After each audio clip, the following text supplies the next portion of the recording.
Okay, let's get part 2 going. Let's go to school. Big Sister Edition. My brother and the Demon Prince brought me to what appeared to be a coliseum? Why is there a place like this in a school anyway? Oh, maybe it's left over from where this used to be the royal palace? Even so, a coliseum, that's too weird. Papa and Mama were waiting at the entrance to the coliseum. They must have been surprised to see Demon Prince Will carrying me, but concealed their shock and maintained serene and dignified expressions as they bowed respectfully to their social superior. Papa knelt on his left knee, placed his right hand over his heart, and bent at the waist. It looked like something you'd see on a medieval European movie set. Mama lifted her skirt with both hands and curtsied deeply. She looked incredibly graceful, but holding that position must have been painful. After all, they're not allowed to rise until given permission, right?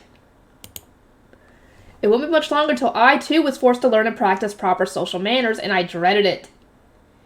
I'm joining today's demonstration, not as the Crown Prince, but as a fellow student at the Academy. Therefore, behave not as subjects, but as graduates of the school, and provide us with your knowledge and experience today. His words were gracious, but the air of superiority with which he spoke was so stereotypical of royalty that I couldn't help but find it ironic. Will noticed me snickering and looked at me inquiringly. It's a secret. If I answered honestly, he'd pinch me again. Nothing was inside the Colosseum besides the seating on top of its high walls. The only thing out of place was a summoning circle on the ground. According to Will, the summoning circle would call forth monsters randomly for the students to defeat using magic. Let me just make sure that thing is recording. I don't want to do this and then find it wasn't recording. That would suck. That's brutal and cruel. Don't make children do something like that. Is this country preparing to go to war or something? I was gritting my teeth in anger when my sister appeared. Kana, I exclaimed. I stood with her usual quiet grace, so beautiful that it was hard to remember she was only 10. Before long, a flash of white light came from the summoning circle. The light shone intensely for a moment, then slowly condensed. Once the light had completely condensed, it revealed the thing that had been summoned standing in the center of the circle. The creature was huge! Absolutely enormous! This has to be a joke, my brother muttered, shocked. Beside him, Mama called out Karna's name in a trembling voice. That's... no matter how you look at it, that's a dragon, isn't it? Uh-oh. Why are they making her fight a dragon? Oh my god!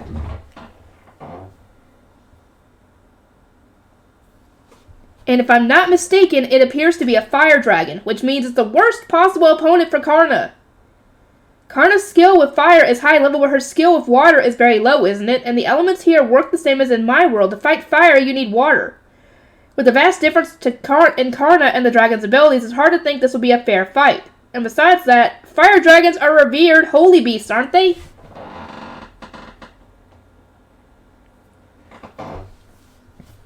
What the heck are the teachers at the school thinking, treating a holy beast like a common monster? Aren't they condemning it to death by forcing it to fight with my sister? The knights and magic users tried to rush the field once they noticed something was wrong, but... Karna's in danger. She's closest to the dragon. Save her first. And you, Karna, wipe the determined look off your face and hightail it out of there this instant. Huh. Wait a minute. What are you doing, Mama? Why are you taking up a fighting stance? What happened to my elegant, aristocratic Mama from just a moment ago? I'm getting the feeling the poor dragon's a goner for sure. After all, my Mama was an elite level magic user like Papa, and the maids at home whispered that she was the most powerful in the entire country with water magic. Oh man, this is not good. What should I do? I leaped off Will's lap and searched for a way to enter the arena. There didn't appear to be any entrance from the seating area to the arena, only the staircase leading outside the Colosseum.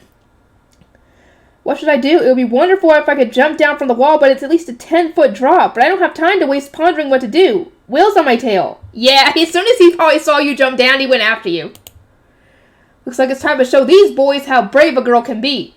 Nima, here goes nothing. I jumped. Oh my god, I jumped. I'm gonna splatter on the ground for sure. I did not think this through enough. You're a child. You're not a teenager. If you were a teenager, then this would be nothing, essentially. It'd be easier for you to do than as a toddler. Somebody help. Just as I was coming to a deep understanding of the meaning of the old saying, regret comes too late, a warm and gentle wind enveloped my body. That was a gentle landing that I was expecting. It felt different from the type of magic I'm used to, but what do I know? I don't have any magic to speak of anyway. Thank you very much. I have no idea who saved me, but I better thank them properly. They saved my life, after all. I hurried toward the dragon, running as fast as I could, ultimately about the same speed as an adult's walk. That's right, my goal was the dragon, not my sister. It might be common sense to run to my sister if I wanted to save her, but given my special ability, talking to the dragon is my best bet. My power is supposed to work on all creatures other than humans. Theoretically, that should include dragons. Ducking around the adults who tried their best to stop me, once they recovered from the shock of the sudden appearance of a child in the middle of a battlefield, I stopped once I reached an area where the dragon could see me. The dragon was about as big as an airplane, so it seemed like a death wish to run up to its feet. That would be one way to get squished flat as a pancake. Yeah, definitely. I turned around and shouted to the adults around me, "No, leave him alone." The adults were dumbfounded. Well, of course they'd be dumbfounded. A little child just told them to leave the dragon alone that had been summoned. They don't seem convinced, but at least they stopped attacking him. Well, I suppose they can't attack with a little child in the way. Still, they're professionals, so they'll watch the dragon cautiously, waiting for a chance to resume their attack. I guess they're not the elite staff of the Royal Academy for nothing. Just as I was pondering this is no place for a child. The dragon spoke. He must be one of those archetypical, nearly immortal dragons. In this world, wyverns and giant lizards are also classified as subspecies of dragons, but this guy seemed to be the real deal. In any case, if you can speak, that makes this easier for me. You have to stop fighting too, Mr. Dragon. I can hardly ignore that I was forcibly summoned here and subjected to unwarranted violence. He does have a point. It's basically self-defense on his part. They attacked him first. And although he called it violence, I think attempted murder is more accurate description. People will get hurt. If this devolves into a full-out battle, it won't end with people merely being injured. Yeah, some people could die. And maybe if my special power can tame even a fire dragon. I wonder what dragon scales feel like. You want to touch me, little girl? The dragon asked. Oh crap, my true feelings slipped out. No way, I really shouldn't. After all, he looked like a dragon from a video game or something, and not one of those wimpy reptiles we call dragons in Asia. No, this was a proper European mythology-style dragon. The dragon was resplendent with sharp teeth and claws, huge leathery wings, golden reptilian eyes, and red scales. But, of course, I want to pet him. Please let me pet you. Yeah, I want to pet you, I admitted. Aren't you frightened of me? Nope. No hesitation whatsoever. I don't think he's scary, just super duper cool. I would do just about anything for a ride on his back. You certainly are an unusual child. As he said this, the dragon leaned down so his face was right in front of me. I took this as an invitation, which I gladly accepted. I enjoyed petting it to my heart's content. Why would you pet a dragon? So weird! Aww. So cute! Whoa, I expected him to be hot, but his scales are cool and smooth. He really is like a huge reptile. But his scales are hard, not soft like a snake's or a salamander's, maybe because he's so big? It feels nice, I gushed. It may have been presumptuous, but I couldn't resist the urge to hug the dragon's giant snout. I went to bed like this in the summer. His cold scales would be so refreshing. When you're grown, if you need me, I will accept you as my master. Wow! Okay, you got yourself a holy beast in the works. You just need to grow up. With these words, the dragon spread his giant wings. Don't go! When exactly will that be? Just hand bond right now. I want you to come live at my... That ain't happening! You really think they're gonna let you, a dragon the size of an airplane, and we all know how big an airplane is. I don't care how big they think that house is, he's not gonna be able to stay anywhere near it without possibly destroying it with a beat of his wings. Essentially, the whiplash from that wind would probably break the house. The dragon narrowed his eyes in amusement at the way I clung to him, attempting to prevent him from leaving. In that case, I'll entrust you with this, his voice boomed. A red light floated up in front of me. It had come from the fire dragon's body and swirled around before condensing into a round shape. Then it slowly dropped into my hands. It's warm. The glowing light clutched into my hands, dispersed, and in a moment it quickly faded away. In its place I held a red orb. It was a mysterious shade of deep red, even redder than a ruby. What's this? I asked with my usual lisp. It's a dragon orb. It connects us. Keep it with you at all times. Sweet! I scored a super rare item! Who doesn't let you keep that, though? He said to keep it with me at all times, but it's bigger than both my hands put together, and it's perfectly round, so there's no way I can hang it from a string to wear around my neck or something. How am I supposed to carry it? Oh, okay. You just have to think it, and the dragon orb will change shape. It can change shape? Now that's nifty. In that case, I'll have it change into an item that wouldn't look out of place in the hands of a child. Maybe a stuffed animal? I would think... What would be good for a child? Something they would keep with them at all times. Yeah, maybe a stuffed animal.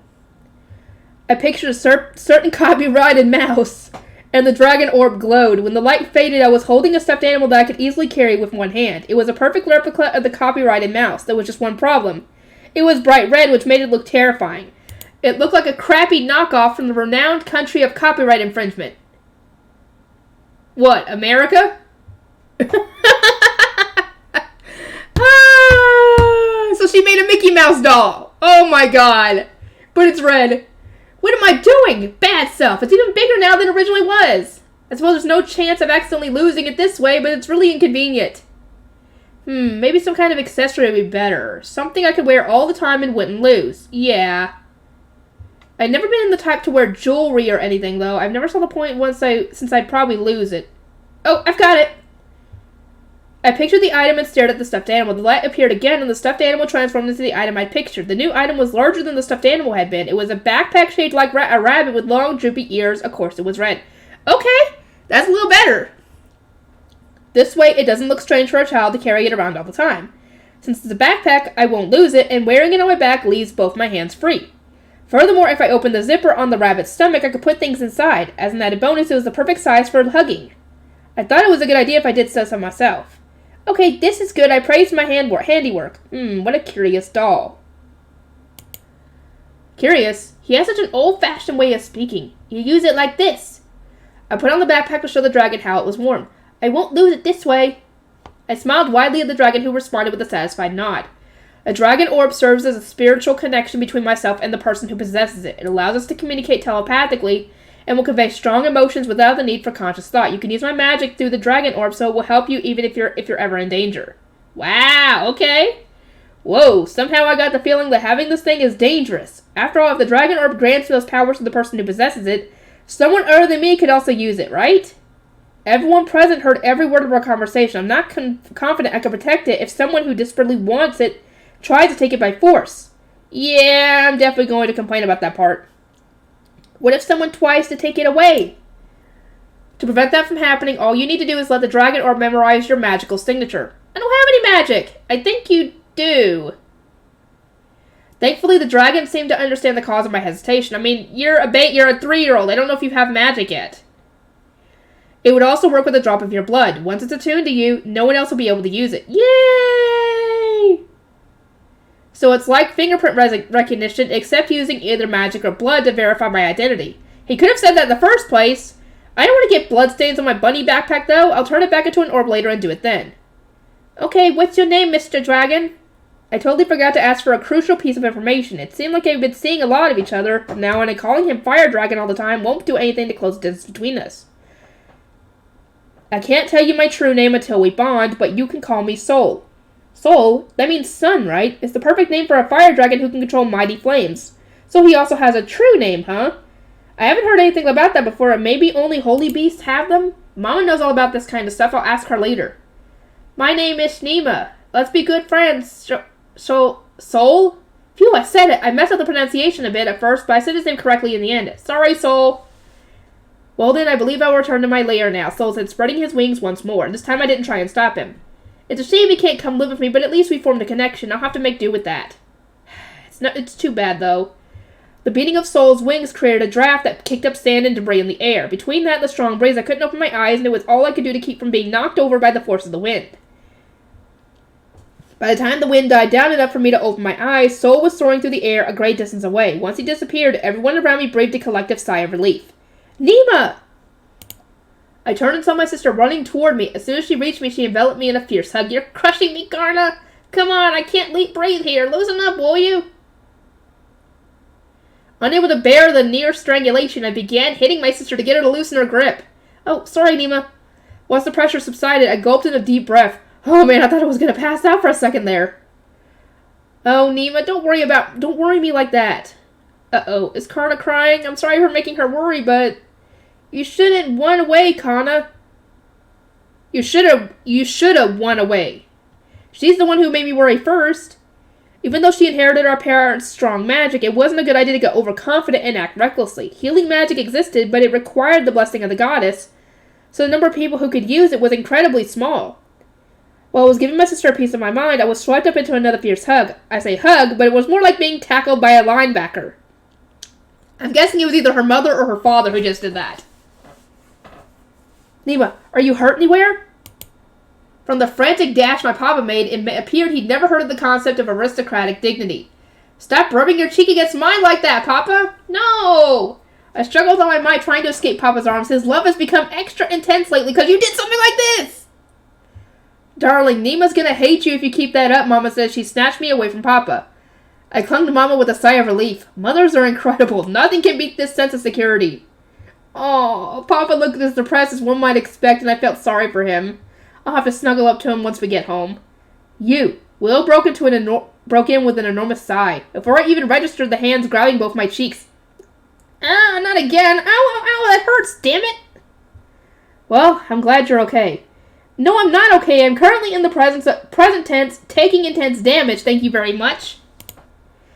Please don't tell me this is what passes for an expression of love for this demon prince. What a nuisance.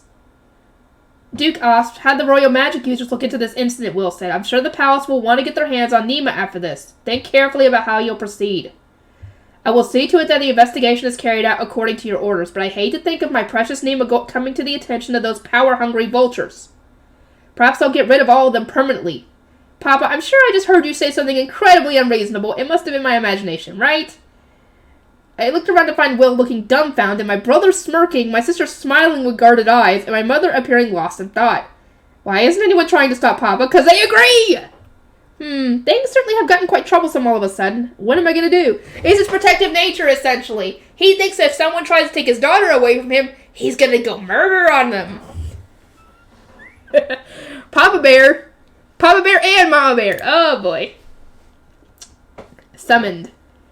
Several days after the encounter with the fire dragon, I received a letter summoning me to appear at the royal palace. Many important people would be there, so I was primped, fussed over, and dressed like a doll.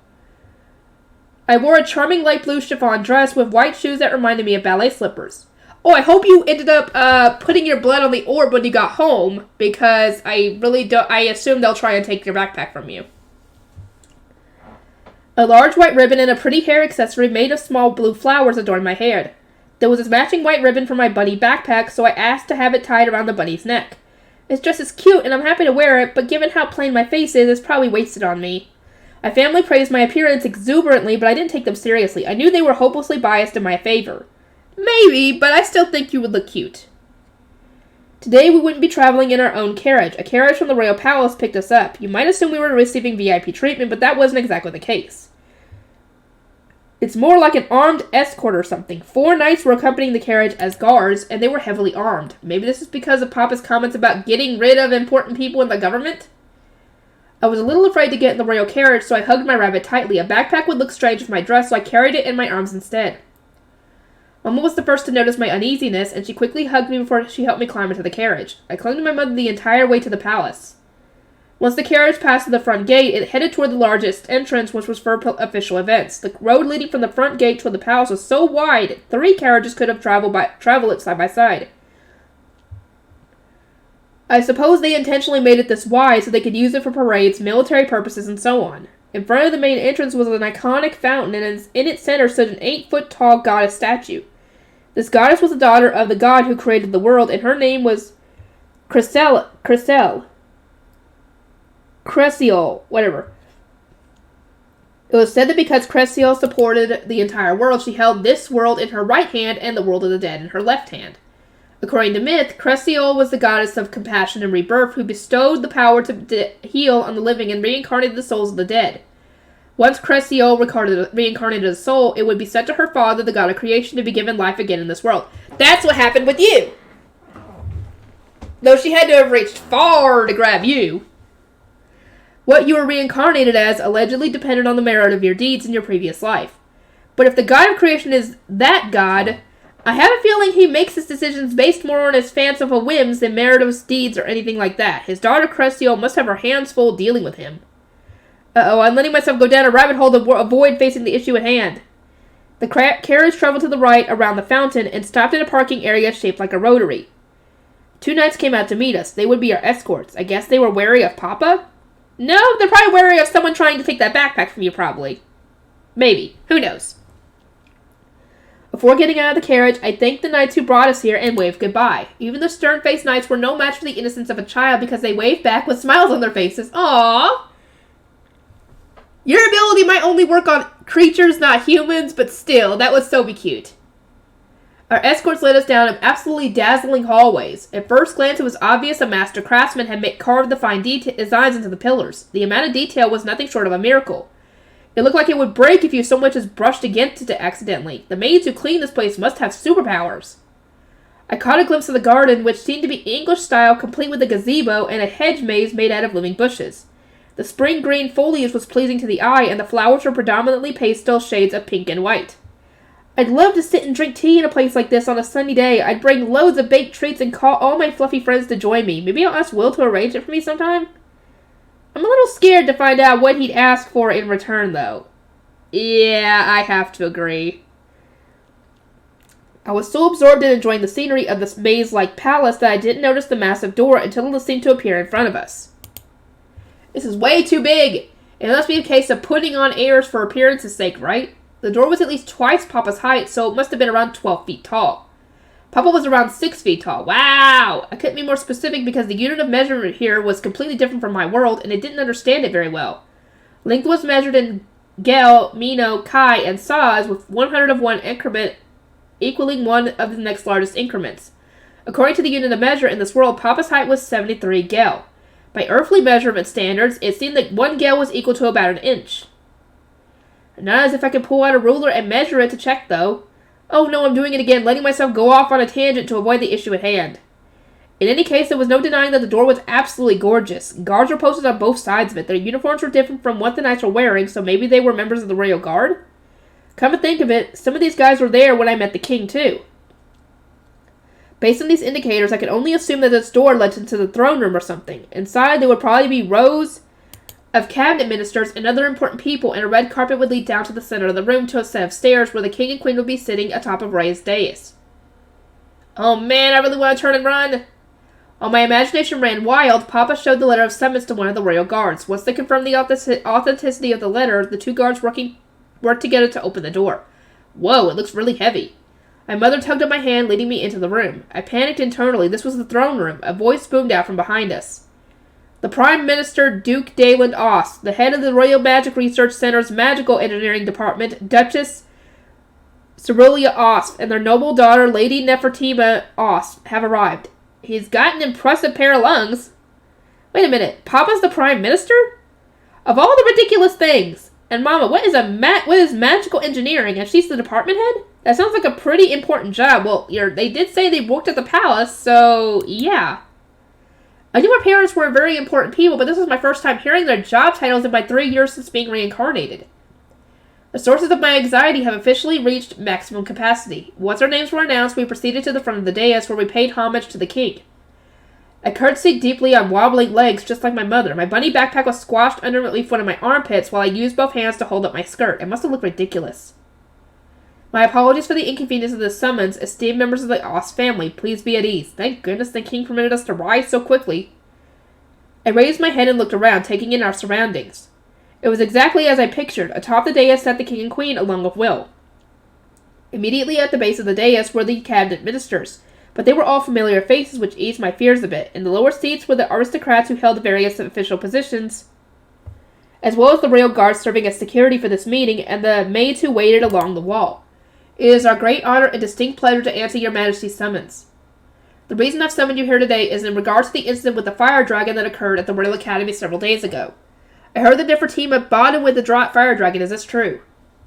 The king's words ignited a commotion among the onlookers. Even if they knew that a fire dragon had appeared, they apparently hadn't heard anything about it bonding with me.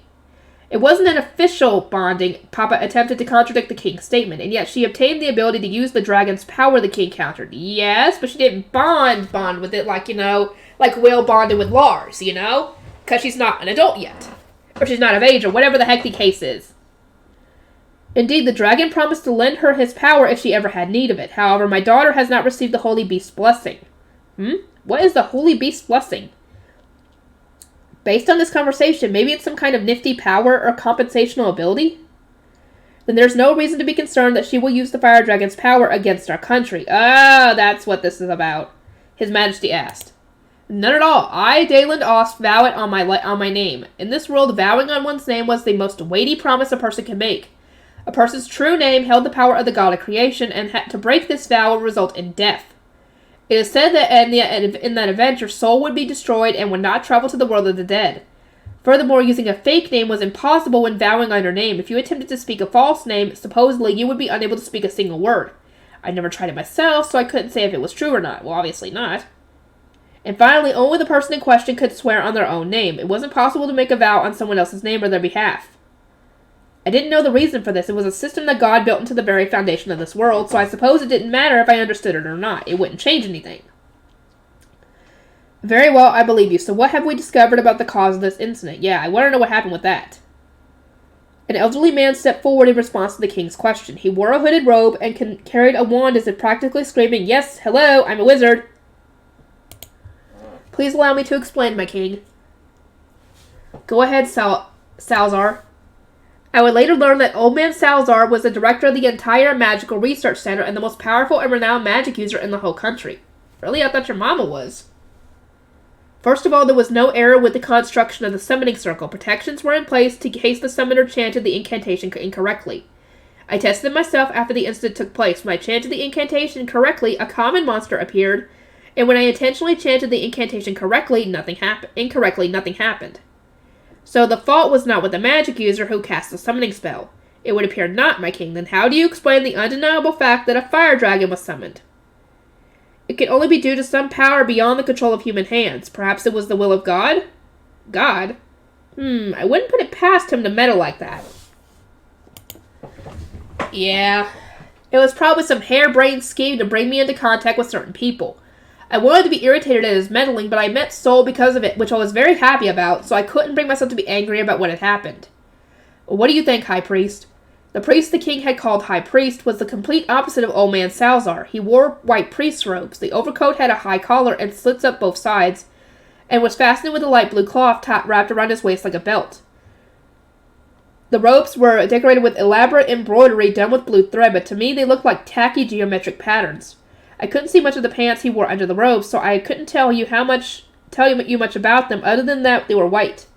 The entire ensemble reminded me vaguely of Chang Pao-style Chinese robes. As for the high priest himself, to be blunt, he was a huge fatso. In manga and so on, there's often a stereotypical corrupt priest type of character, right? The type of scumbag who embezzles from the church's donations to line his own pockets and gorges himself on the finest delicacies. That description seems to fit this guy to a T. I believe this incident was the work of the god of creation. The prevalence of holy beasts in this country must surely be a sign of God's divine plan for your majesty. Your majesty will, without doubt, be the catalyst for transforming this world into a land of peace and prosperity governed by mankind. So this guy is part of the problem that God was talking about. Let me guess. He's following the typical pattern of claiming to be a mouthpiece of God, brainwashing the populace, and worming his way into politics. Yep. The only religion in this world was the Church of Divine Creation, which focused on worshipping the god of creation and the goddess Cresiol. The spiritual belief of the elves and beast people were not quite the same as those of organized religion. For this reason, the church held nearly equal power to the government. The headquarters for the Church of Divine Creation was in the mountains that divided the kingdom of Gosh from the neighboring country of Milma, and were the location of the church's only temple. The church's headquarters were practically an autonomous religious state. In summary, is this part of a plot to use the Church of Divine Creation to indoctrinate the royal families and ordinary citizens of each country into the belief that the world is meant to be ruled by humans in order to persecute other species?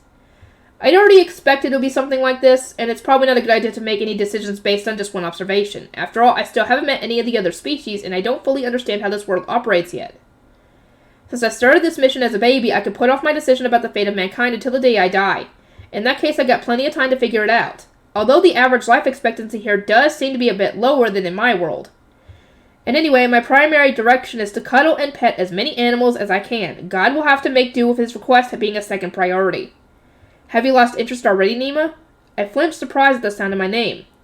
I jerked my head up and my eyes met Will's as he watched me with an amused expression. What exactly does he find so amusing, I wonder? Don't tell me he could tell what I was thinking about just by looking at my face. Was I making weird faces while lost in thought? And he was getting sick amusement out of watching me. I'm so embarrassed. Is this some kind of messed up humiliation game? Overcome with embarrassment, I buried my face in my bunny backpack. I had no doubt Will was probably even more amused by the display of my abject humiliation.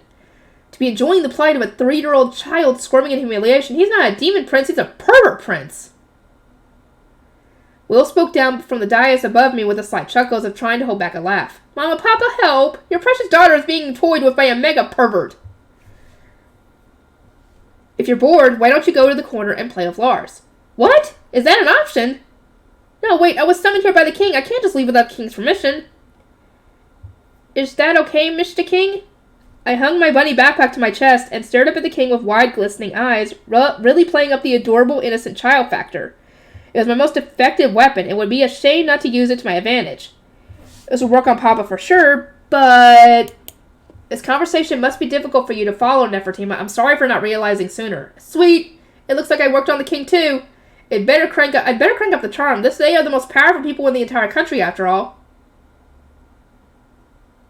It's okay. I'm happy I can meet you again, Mr. King, and Mrs. Queen too. So weird!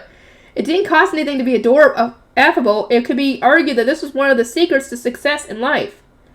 I don't think this is what they had in mind when they coined that phrase, but there's no shame in playing to my strengths.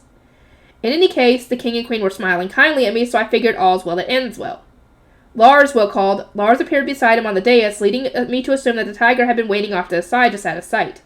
Will whispered something to Lars, which then instructed a mate as well. Lars nodded his head indulgently to Will. Oh my goodness, that gesture was so adorable! While I was internally fangirling, Lars leaped down from the dais in a single giant leap without even a running start to clear the large distance. He looks just like a cat! Well, I mean, I guess tigers are a type of cat, but Lars landed softly without a sound or even a vibration on the ground. The way the muscles along his back rippled as he moved was 100% feline. Lars skulked up to me and sniffed my scent. Then he moved past me, giving a single growl as he passed. It seemed he was telling me to follow him, so I did, turning and following him with excited steps. Wait, that was a close one. I almost broke Papa and Mama's rule. Lars, did you use some kind of magical charm on me, you naughty boy? My parents had forbidden me from playing with holy beasts in public, but the prince instructed me to do so. I looked to my parents beseechingly, silently asking how to proceed. For some reason, Papa was wearing a pained-looking smile, and Mama was smiling indulgently, seemingly proud that I remembered the rule about not playing with holy beasts. We still have more to speak with His Majesty about, Papa said. Nima, please be a good girl and don't get into too much trouble, okay? Haha, he hit the nail right on the head with that one. Given my track record of causing mayhem, I did my best to appear convincing as I cheerfully agreed, yeah, Papa. I turned, determined to enjoy playing with Lars as much as I wanted without reservation, now that I'd received permission, when Lars wagged his tail back and forth. Almost by ingrained reflex, I reached out and grabbed his tail. Oh no, cats hate having their tail grabbed, don't they?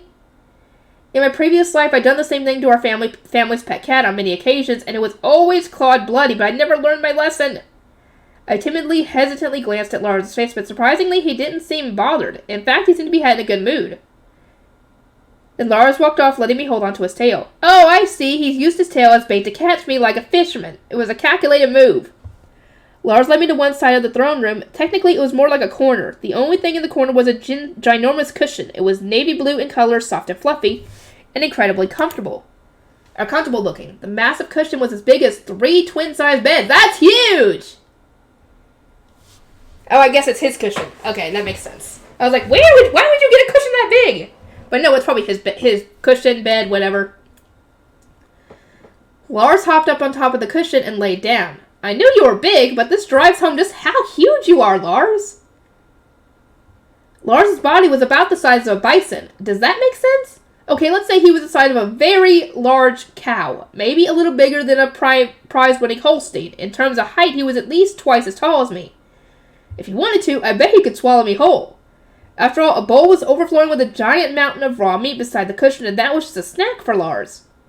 A small chair was set next to the cushion. Did someone put it there for me? I'll use Lars as a cushion. I don't need a chair, but thanks. Lars, I grabbed a handful of the raw meat and held it up to Lars' mouth. Be careful! You might get your hand by accident.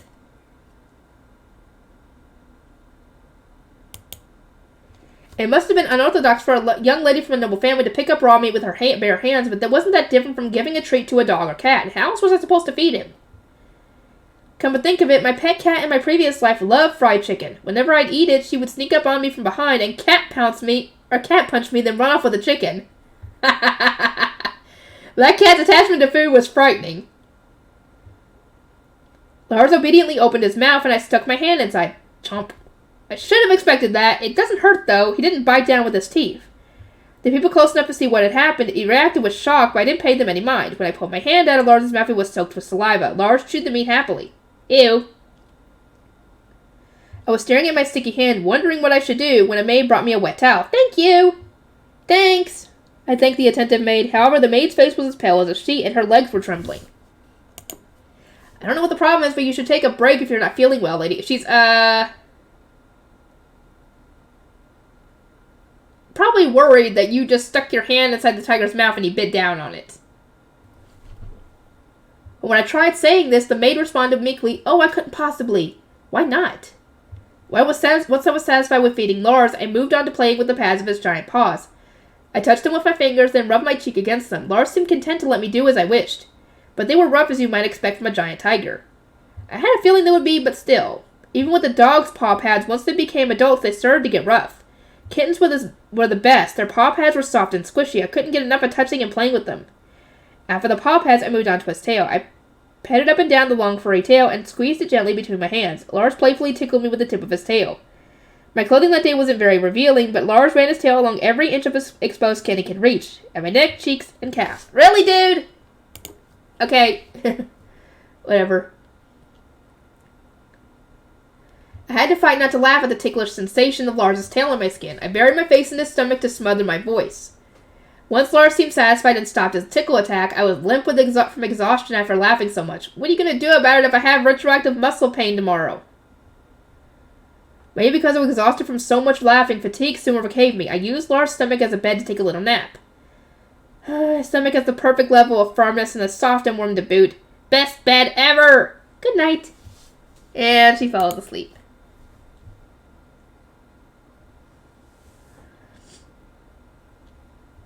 Oh boy. How long have I been recording for? Okay, 37 minutes. Okay, this isn't entirely from her point of view. Okay. You know who's really terrifying? Point of view, Dayland Osp. My precious daughter was fast asleep, snuggled up with a sky tiger. Her peaceful sleeping face was as cute as an angel. To be honest, I was uneasy about her proximity to His Highness's holy beast since it was a male, but he was protecting Nima, so I tolerated it. Yeah, you're a protective dude. The nobles gathered in the throne room had gotten noisy, so I was grateful to the sky tiger for putting Nima to sleep. It was strange to think that the sky tiger himself consciously didn't want Nima to hear the discussion that followed, but that seemed likely. Sky tigers couldn't speak the human tongue, however they could communicate their thoughts with the humans they bonded with. They could also understand human speech if someone dared to badmouth the royal family in his presence. A sky tiger could communicate it to the prince. Of course, if the sky tiger determined the person to be a danger to his master, he would probably solve the matter immediately by eating them.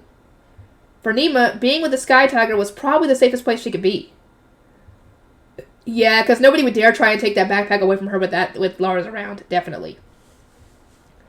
The eyes of the gathered nobles were shining greedily as they contemplated the possible ways they could exploit the fire dragon's power, and suggestions sprang back and forth about how to manipulate the situation in our favor. The cabinet minister seemed particularly interested in Nima. Oh, God. The Minister of Internal Affairs, a woman named Olive Wise, demanded more details about the situation. General Ghosh Zelnon, who was in charge of the Royal Knighthood and the Royal Guard, asked about measures to ensure Nima's security. Yeah, they both need that. They both seemed genuinely concerned about Nima. Yeah, we do need to keep her safe. The ancestors of the families that served as the Ministers of Internal Affairs, External Affairs, and Trade, along with the General and Prime Ministers, were known as the founding heroes. Strong ties beyond those of us currently holding these positions as our families have worked together for generations. Or bound those of us. Sorry. The right of generational turnover was fast in our positions. The Prime Minister and Cabinet Minister's positions were especially exhausting. For that reason, it became tradition to hold these offices while young and pass them on to your successor during your lifetime. My father pushed the role of Prime Minister and the title of Duke onto me when I was 24 years old and spent the rest of his life enjoying a leisurely retirement. An unforeseen accident had taken him into the arms of the goddess prematurely, but I was eager to pass my position on to Ralph too. Oh, Ralph is going to be the successor. Okay. Ghosh was the only exception. He was turning 60 and still served as a general. Wow. Apparently, he'd already passed his aristocratic title and the responsibilities that came with it onto his son, but I thought it was about time he handed over his governmental position and took it easy for a change. I would very much like to take Lady Nefertima under the protection of the church. What do you think? No! Someone interrupted our conversation. No, you keep your mitts away from Nima. What nonsense is this idiot spewing? There's no way I would send my precious angel to live in that disgusting place. Yeah.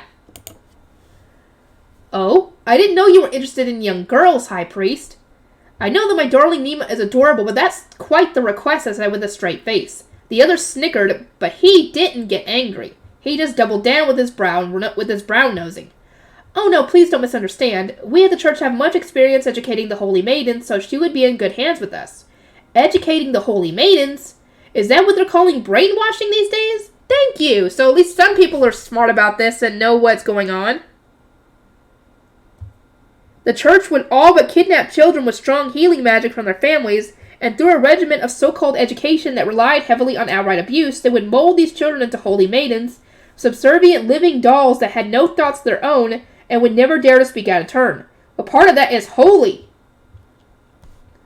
Come to think of it, this guy had been persistent about Ralph at one point as well. Nima is a bit naive and can be a hellraiser, but that's why so many people love her, I said. I doubt that the fire dragon or his highness holy beast would sit by idly and allow me to hand her over to you. Or over to the church to be broken down until she's little more than a living doll.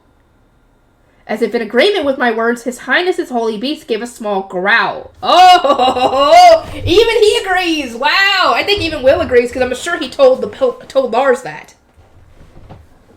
Don't growl, you'll wake up Nima. Forgive my asking, but is Lady Nefertima truly your blood-related daughter? Yes! His sudden question came from a fellow duke, Feldos Razul, who stood slightly off to the side. I detested the sly old man. He was obsessed with money and power, and went as far as to scheme to get his hands on the royal family's power.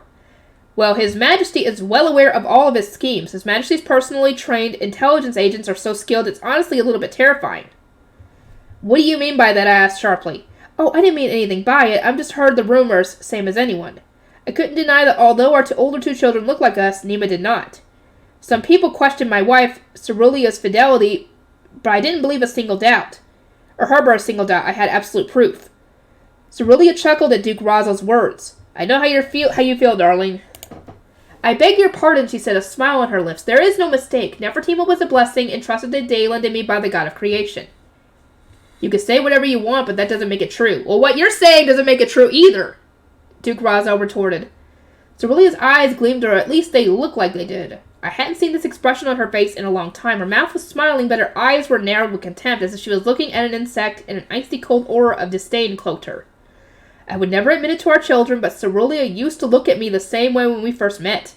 At times she even spoke to me with ire that you wouldn't imagine her being capable of, based on her usual easygoing attitude. It would damage my Papa image, so I will never let the children find out. For you, perhaps, she replied, but unlike you, lascivious aristocrats, we've both taken the true name vow. The power that dwells in all things confirms that Nefertima is our child. What greater proof could there possibly be? Marriage involves sharing your true name, which contained the power of the god of creation, with your partner, swearing fidelity to one another, and binding yourself to the other person. This was called the true name vow, and if you broke this vow by committing infidelity, you would incur the wrath of God. You wouldn't die, but a fallen mark would appear on the forehead of the person who disobeyed God by breaking their vow. And neither of them, I'm assuming, have that mark. So, ha-ha! This brand proved that a person had lost God's divine protection, and anyone who had it would become a social outcast, despised by everyone until the day they died. However, not many men were satisfied to tie themselves to only one woman for the rest of their lives, especially not men in positions of power. A common practice had developed to circumvent this issue where only the bride would reveal her true name at the time of marriage. This is called a lady's vow.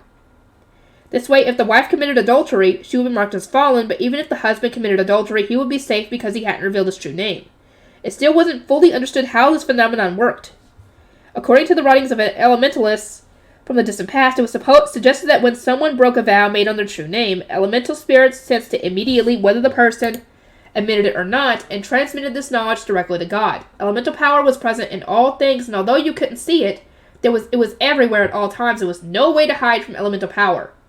Perhaps for this reason, these days, the spread of adultery permeated not only the aristocracy, but even the common citizens. The number of people who stayed single or lived together as common law partners without getting married had increased, and the declining birth rate was becoming a grave problem in all the countries. If at least one of the spouses didn't vow on their true name, they wouldn't be recognized as married, and God only entrusted children to officially married couples. Oh, okay, I get it. So if you're not married, then you can't have kids. Okay. Due to this, some countries were having terrible difficulty securing the line of succession for the throne. Typically, the queen would be a princess from another country, but it was unthinkable to force a princess to accept only making a lady's vow. And yet, if she and the king made true name vows, he would not be able to take any mistresses, which would compound the pressure on the queen to produce sons to succeed the throne. In our country, we at least had me and my son off in the line of succession since, although my grandfather abdicated his own claim to the throne, he didn't marry out of the country entirely. If the royal family's blood began to run too thin, some aristocrats would cause problems, as Ralph needed to marry someone connected to the royal family. The Princess of Milma, whose royal families the king's older sister had married into, was a promising candidate. Of course, it would be simpler if His Majesty were blessed with a daughter eventually. Oh no, I'm letting my thoughts run away from me. This won't do. so like father, like daughter. Do you see the brand of the fallen on my forehead? Cerelia challenged the man in the room. It's well known that Duke Ost was madly in love with you. It wouldn't be unthinkable to surmise that perhaps he was willing to be the only one to vow on his true name. His Majesty attended our vowing ceremony. Are you doubting His Majesty then? Cerelia doubled down.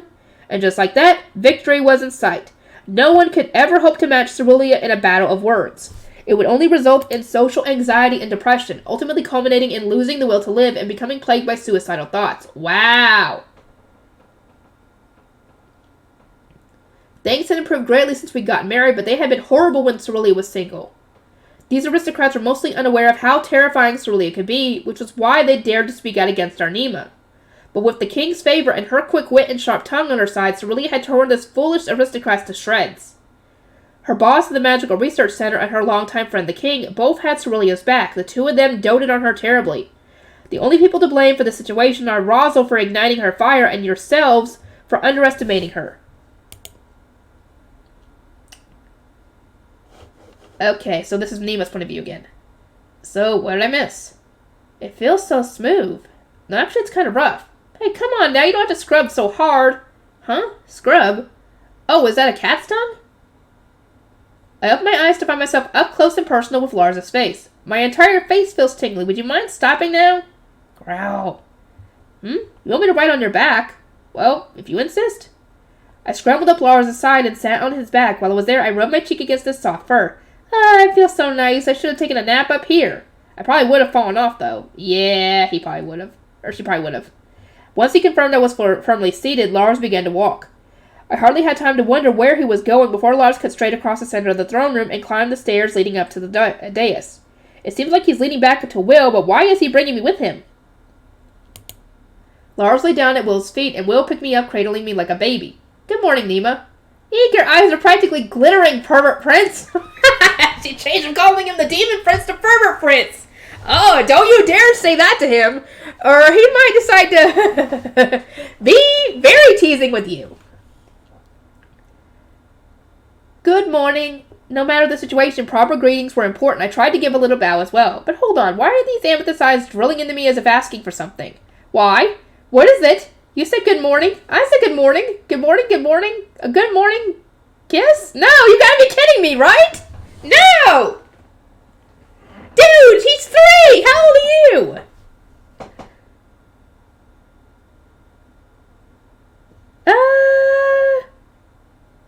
I gave the pervert prince a little kiss on the cheek. The glimmer in his eyes doubled in vibrance. Apparently that was the correct answer. Great. This perverted demon prince.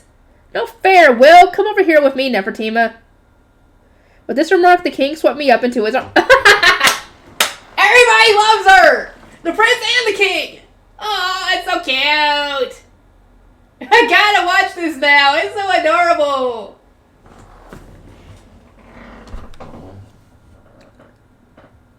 I thought I heard Will click his tongue, but it might have just been my imagination. I don't think he liked that. That's right. La la la la. I can't hear anything. Saw we performing a sweep, Mr. King. I got the feeling that Lars had something to do with my falling asleep, but it was probably wildly inappropriate to fall asleep in a place like this, so I figured I'd better apologize. It's fine. Sleep is very important for children, after all. Yeah, the king knows what he's talking about. I bet he was personally involved in caring for Will when he was little.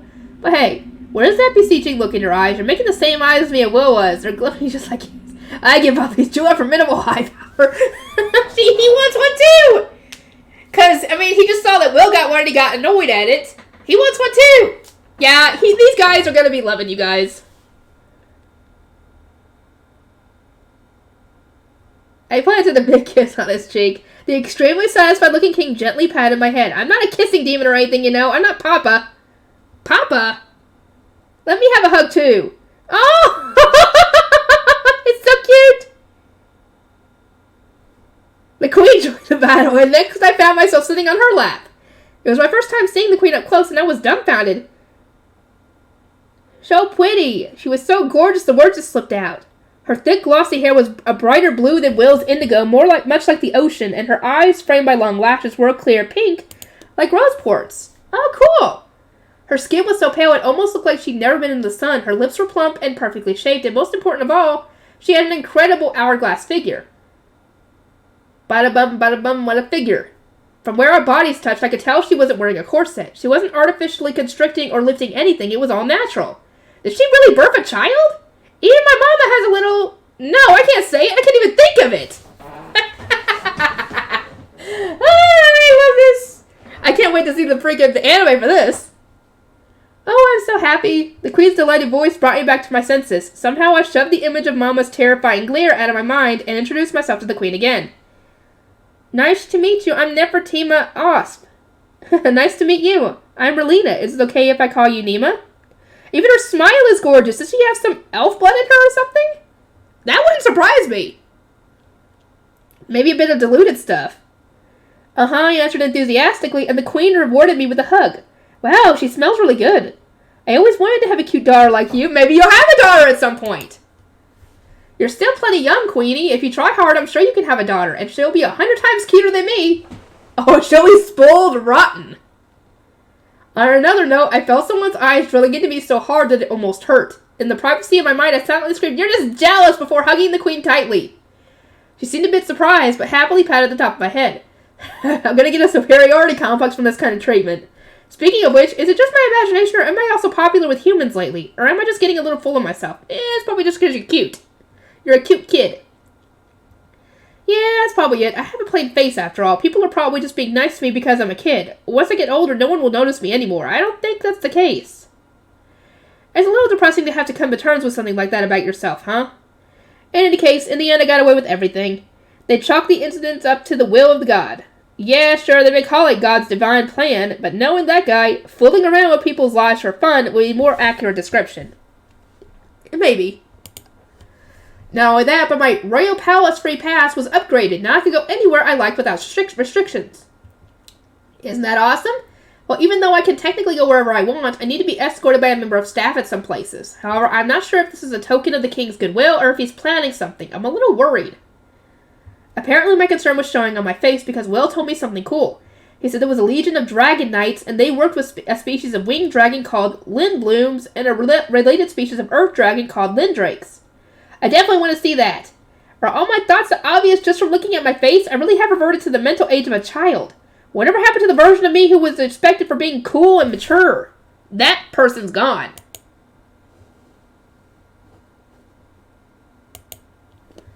Okay, I think I'm going to have to end it here, and I'll see you guys in the next one.